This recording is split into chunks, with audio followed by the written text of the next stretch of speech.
रहे अगले खास मेहमान को मैं मंच पर बुलाना चाहूंगी। प्रोफेसर नरेंद्र शर्मा, आप प्लीज मंच पर आए। मदरहुड यूनिवर्सिटी से हमारे बीच है और साथ ही इंजीनियर GDS 1 ने एमटी आप आरंभ स्कूल से, आप भी प्लीज मंच पर आए।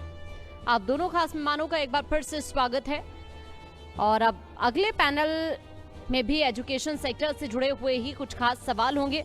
मेरे सहयोगी कुंदन इस पैनल को मेरे साथ आगे बढ़ाएंगे। कुंदन।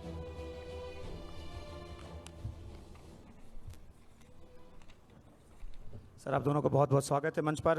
नरेंद्र जी, पहले जानना चाहूँगा, चूंकि एजुकेशन की बात हो रही है और उत्तराखंड एक युवा प्रदेश है और युवाओं के लिए शिक्षा में किस तरह का बदलाव करने की ज़रूरत आप महसूस करते हैं और क्या उस दिशा में उत्तराखंड में शिक्षा के क्षेत्र में आप जैसे जो बड़े लोग हैं, जो जाने पहचाने लोग हैं, वो काम कर रहे हैं और कितना आगे ले जा पाने में कामयाब रहे हैं?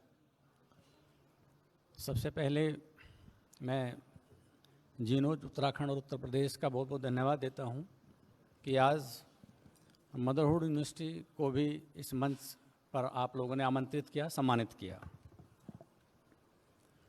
जहां तक मदरहुड यूनिवर्सिटी की बात है तो मदरहुड यूनिवर्सिटी 2015 में एक भगवानपुर कस्बे के पास में ग्रामीण क्षेत्र में ये एस्टेब्लिश हुई थी और जो हमारे यूनिवर्सिटी के ओनर आदरणीय श्री धर्मेंद्र भारद्वाज जी, मनिका शर्मा जी का जो सपना था कि ग्रामीण क्षेत्र में हम लोग शिक्षा की अलख को किस तरह से जगाएं जी, और मैं ये बताते हुए मुझे गर्व है कि हम लोगों ने उस समय 400 विद्यार्थियों से यूनिवर्सिटी को स्टार्ट किया था और आज हम लोग 6000 के पार हैं। एक ग्रामीण क्षेत्र की यूनिवर्सिटी होने के साथ साथ हम लोग को यह भी सौभाग्य प्राप्त हुआ कि कहीं न कहीं हम लोग को किसानों का भी बहुत सहयोग मिला उस यूनिवर्सिटी में। और यूनिवर्सिटी को जब हम लोग ने 400 या 500 स्टूडेंट से स्टार्ट किया था तो उस समय मेरे पास में मात्र 400 बच्चों के अकॉर्डिंग 3-4 कोर्स हुआ करते थे। और आज हम यूनिवर्सिटी में अगर मैं बात करता हूँ तो we are running 11 faculties in the university, like pharmacy, nursing, paramedical, agriculture, education, law and management। जहाँ तक युवाओं की बात है तो मैंने जो मेरा अपना अनुभव है उस अनुभव के अकॉर्डिंग, क्योंकि मैं पंतनगर यूनिवर्सिटी का स्टूडेंट भी रहा हूँ, पंतनगर में मैंने एग्रीकल्चर में वहाँ से अपनी PhD की और मेरी ज़्यादातर जो सर्विस है वो पंतनगर यूनिवर्सिटी की रही है, या मेरठ में एग्रीकल्चर यूनिवर्सिटी का मैं रजिस्ट्रार भी रहा हूँ। तो मैंने देखा युवाओं में एक जो हेजिटेशन की बात अभी जो हमारी दूसरी यूनिवर्सिटी के हमारे साथी बता रहे थे, उनके अंदर बहुत कुछ करने का जज्बा है मगर उनको डायरेक्शन प्रॉपर मिलने की ज़रूरत होती है। और मैंने उस डायरेक्शन को अपनी मैनेजमेंट के सहयोग से उन बच्चों को दिया और मैं फिर दोबारा से मुझे गर्व है कि मेरे विद्यार्थियों ने, चाहे वो स्पोर्ट्स की लाइन हो, चाहे वो कल्चर की लाइन हो, चाहे वो एग्रीकल्चर की लाइन हो, फार्मेसी की लाइन हो, सभी जगह से मेरे विद्यार्थियों के द्वारा बहुत अच्छे से उसमें काम किया गया। और आज मदरहुड यूनिवर्सिटी 9 सालों में कहीं न कहीं उस मुकाम पर है कि हमें लोग यहाँ पर जानते हैं और दूसरे प्रदेशों में भी जानते हैं। जी वर्णी जी, आपसे मेरा सवाल है, आपके स्कूल का नाम है आरंभ स्कूल, तो हम भी चर्चा को आरंभ करेंगे आरंभ स्कूल के साथ ही। आप थोड़ा सा स्कूल के बारे में सबसे पहले दर्शकों को बताइए। सभी को मेरा नमस्कार। आरंभ स्कूल तो हमारा एक नया वेंचर है जो हमने इसी साल प्रारंभ किया है। मैं 30 साल से हायर एजुकेशन के सेक्टर में हूँ और जब उत्तराखंड में 4 या 5 कॉलेजेस होते थे तो उसमें से एक मेरा कॉलेज है। मुद्दा स्कूल या कॉलेज का नहीं है, मुद्दा आज की डेट में महत्वपूर्ण है शिक्षा के स्तर का जी। और जहाँ तक मेरा देखना है, शिक्षा के स्तर में टेक्नोलॉजी तो बहुत आई है बट शिक्षा का स्तर गिरा है। कंसंट्रेशन, स्कूल कॉलेज को अच्छा रिजल्ट चाहिए और बच्चों को डिग्री चाहिए और सारा जोर इसी के ऊपर है। तो उसके बीच में जहाँ लर्निंग है, सीखना है, वो कहीं ना कहीं लैग करता है। कॉलेज वालों को तो ठीक ही है कि हमारा रिजल्ट अच्छा जाएगा तो हमारी पब्लिसिटी होगी और अच्छे एडमिशन्स होंगे, स्टूडेंट भी इस बात की इम्पोर्टेंस को नहीं समझने की कोशिश करता है कि अगर हम सीखेंगे नहीं, लर्निंग नहीं होगी, तो कल को हम जब इतने बड़े बाजार में जाएंगे, और जितना बड़ा देश होता है कंपटीशन उतना बड़ा होता है। अगर आप जिम्बाब्वे को कहें कि अच्छे क्रिकेटर ढूंढने हैं तो उसके लिए मुश्किल है, और 140 करोड़ के देश को कहें क्रिकेटर ढूंढने तो लाइन लग जाएगी। तो इसी तरीके से अच्छे डॉक्टर, अच्छी नर्सेज, अच्छे इंजीनियर ढूंढने हों तो इस देश में करोड़ों मिलेंगे। तो उन करोड़ों के बीच में आप कैसे अपने आप को compete करेंगे, आप कैसे ये महसूस करेंगे कि हाँ मैं उनके मुकाबले में खड़ा हो सकता हूँ, मैं स्टैंड कर सकता हूँ। तो उसके लिए लर्निंग बहुत ज़रूरी है, और लर्निंग के लिए बड़ा सीधा सा मेरा अपना मत है और अनुभव है कि जब तक स्टूडेंट्स लर्निंग के लिए इच्छुक नहीं होंगे, उन्हें कोई ज़बरदस्ती नहीं सिखा सकता है। तो मैं तो सभी स्टूडेंट्स को इस प्लेटफॉर्म से कहना चाहूँ कि सीखने के ऊपर ज़्यादा जोर दीजिए। सर, अभी सीबीएसई ने भी एक पैटर्न यही निकाला है, इससे पहले भी मैंने यही क्वेश्चन किया था जी। क्योंकि आप एक स्कूल चला रहे हैं, तो आपसे मेरा ये क्वेश्चन इसीलिए है, आप अभी किस तरह से उस पर फोकस कर रहे हैं कि जो real life based case studies हैं उन पर ज़्यादातर फोकस होना चाहिए। इसके लिए बाकायदा जो नंबर्स हैं वो भी तय कर दिए गए हैं बोर्ड स्टूडेंट्स के लिए, तो आप कैसे उस पर काम कर रहे हैं अभी? देखिए, उसके अंदर स्कूल जो है, स्कूल तो एक बुनियाद है, हमने नाम भी इसीलिए आरंभ रखा है कि एक बुनियाद है जहाँ से आप एक बच्चे को पहली 5 साल 5वीं क्लास तक उसकी एक बुनियाद तैयार करते हैं कि वो आगे जाके किस तरीके का नागरिक बनेगा। और शिक्षा सिर्फ रोजगार देती है, रोजगार तो मजदूर भी करता है, अनपढ़ भी करता है, वो भी 15-20 हज़ार रुपये कमाता है।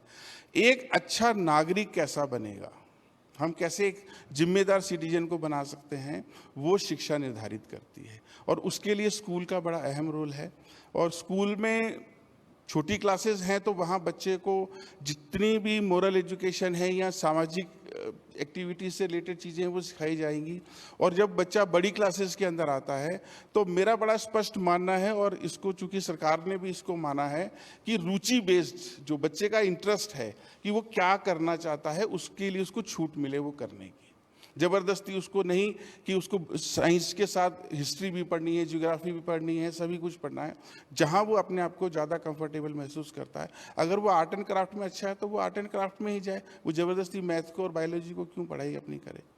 और उसके लिए क्लासरूम तो एक बड़ा इंपॉर्टेंट फैक्टर है कि जितने लिमिटेड बच्चे क्लास में होंगे, जितना इंडिविजुअल बच्चों के ऊपर ध्यान दिया जाएगा कि ये बच्चे के कैसे उसको डेवलप करना है, उतने बेहतर रिजल्ट मिलेंगे। क्योंकि कॉलेज तक आते हुए मैं दोनों चीज़ें इसलिए मिक्स कर रहा हूँ क्योंकि मैं स्कूल के साथ कॉलेज भी चलाता हूँ, कि कॉलेज में आपके बच्चे को आप बदल नहीं सकते।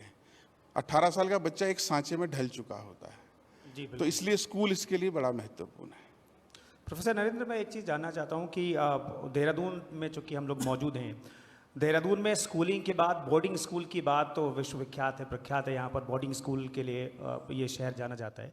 लेकिन मैं चूँकि आप हायर एजुकेशन में आप काम करते हैं, तो हायर एजुकेशन को लेकर, हालांकि आप छोटे शहरों में भी आपकी यूनिवर्सिटी के कॉलेजेस हैं, तो हायर एजुकेशन को लेकर के क्या उसी तरह का झुकाव उत्तराखंड में बाकी के स्टेट से, बाकी स्टूडेंट का उसी तरह का है, या फिर वो जो स्कूलिंग के लिए जितना विख्यात है देहरादून या फिर पूरे देवभूमि की बात करें, वो लेवल आने में हायर एजुकेशन के लिए कितना वक्त लगेगा, और क्या हम उस दिशा में आगे बढ़ रहे हैं?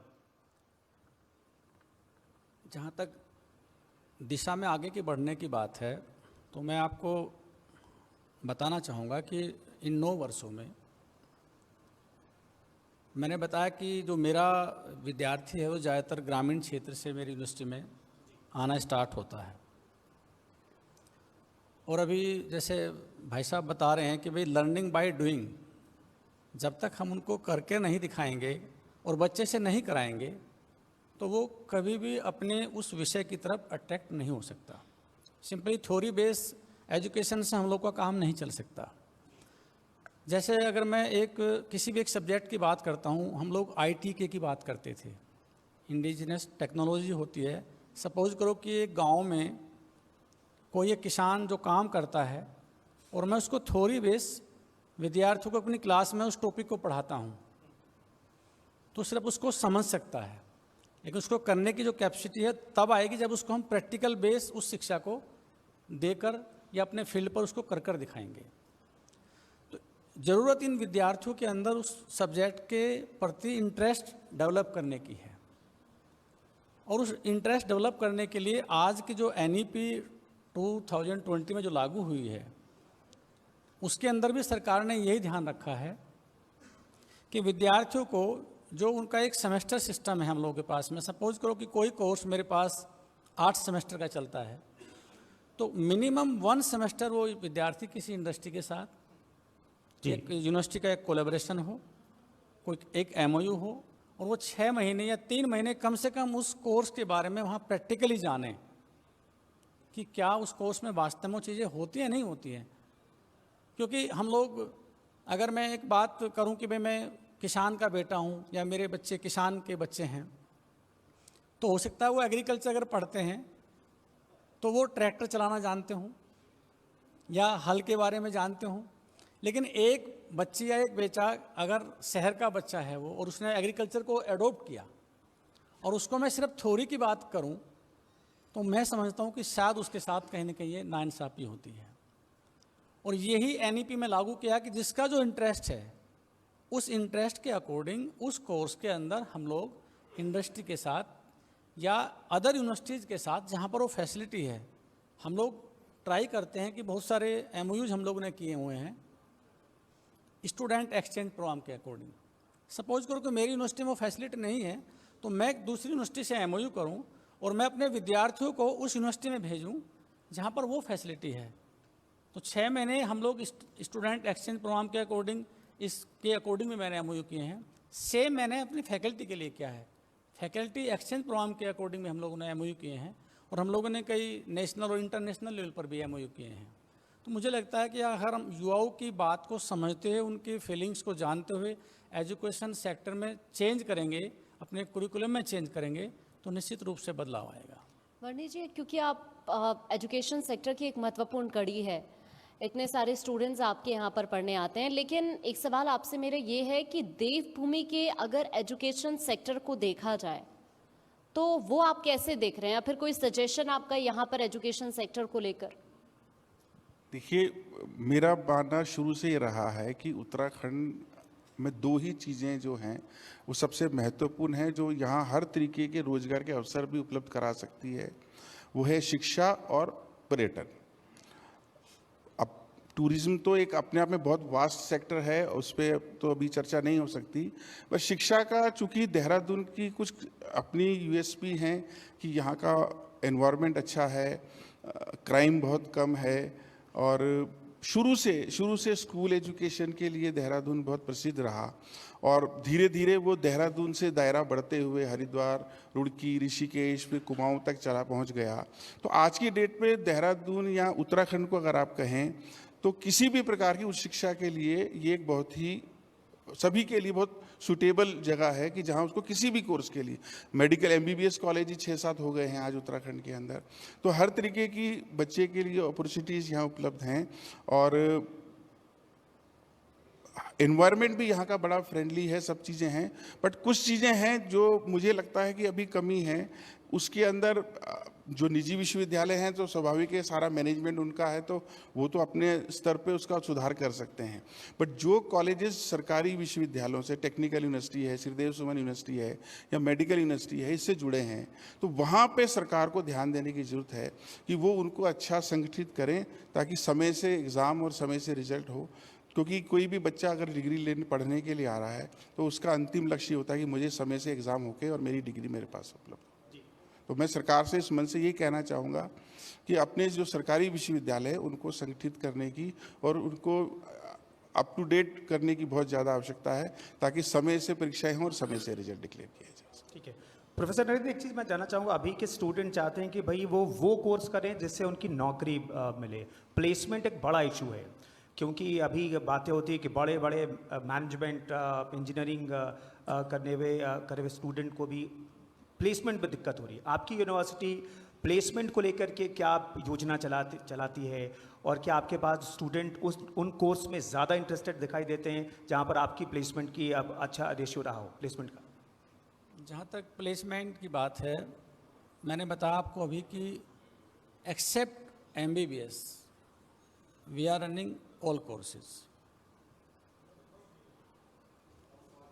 हमारे यहाँ पर एक यूनिवर्सिटी मैनेजमेंट के साथ में मैंने एक जब वार्ता की तो उसके अकॉर्डिंग एक कंप्लीट कैरियर काउंसलिंग की टीम को मैंने एस्टेब्लिश किया यूनिवर्सिटी में। जैसे बच्चे की एंट्री होती है तो हम उसको डे 1 से काउंसलिंग करते हैं, क्योंकि कई बार स्टूडेंट्स को फोर्सली वो चाहता इंजीनियरिंग में एडमिशन लेना है लेकिन उसको किसी दूसरे सब्जेक्ट्स में दिला दिया जाता है।